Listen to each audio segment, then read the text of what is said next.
I think the costs are going to turn out to be staggering if we look at what these individual departments actually expended in this effort.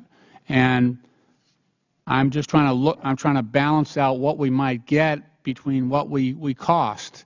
And again, I repeat, this is only a partial accounting of what the costs are.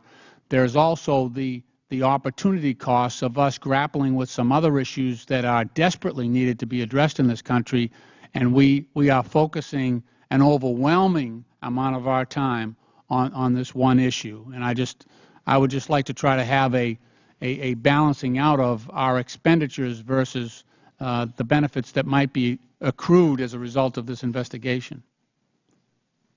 Would the gentleman yield? I certainly would, yes. Thank you. While there is a tremendous cost involved in this, there are a couple dynamics into it that make it difficult in the processing on this.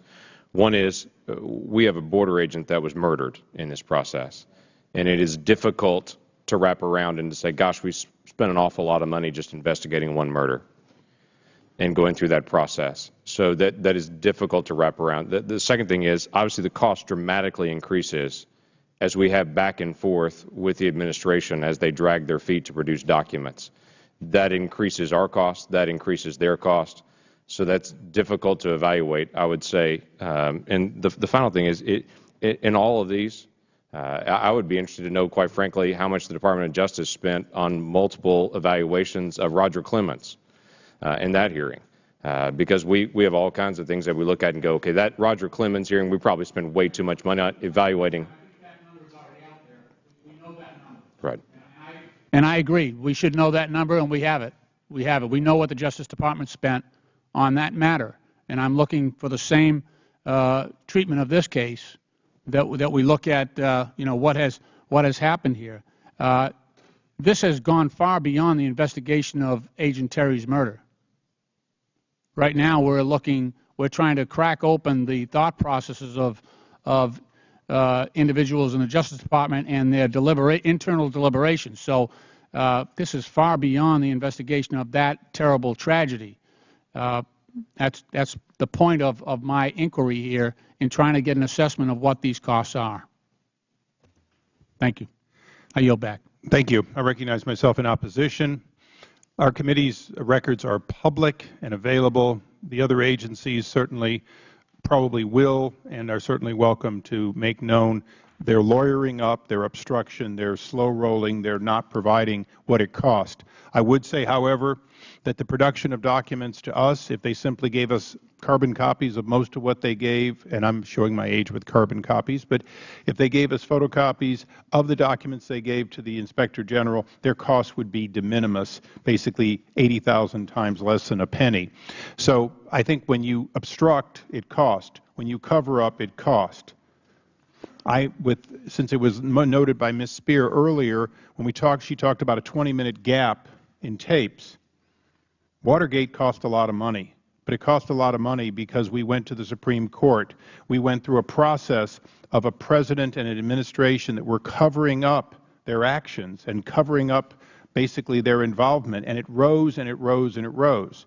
When this began, this was about Brian Terry's murder in a canyon in Arizona.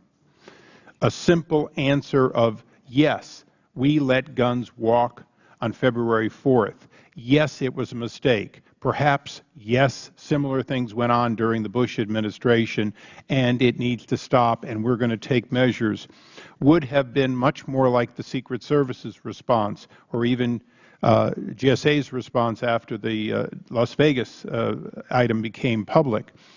The truth is that on February 4th, this committee was given a false statement.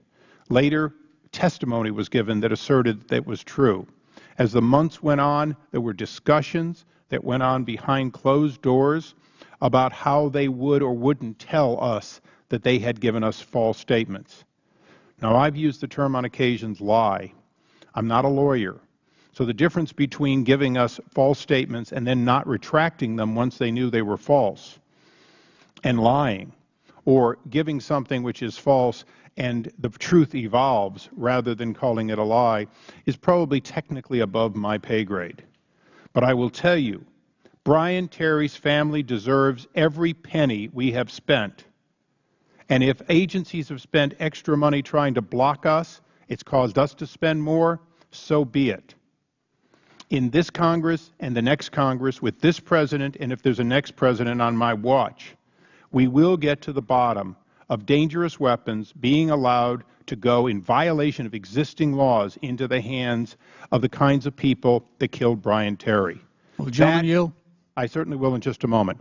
That is something for which I will never question the cost. This committee will report cost, but I will never question the cost of a human life unnecessarily taken, not in the line of duty, but because powerful weapons in good condition, practically brand new, were put in the hands of people who probably wouldn't have had that quality of weapon if not for this program. I yield to the gentleman.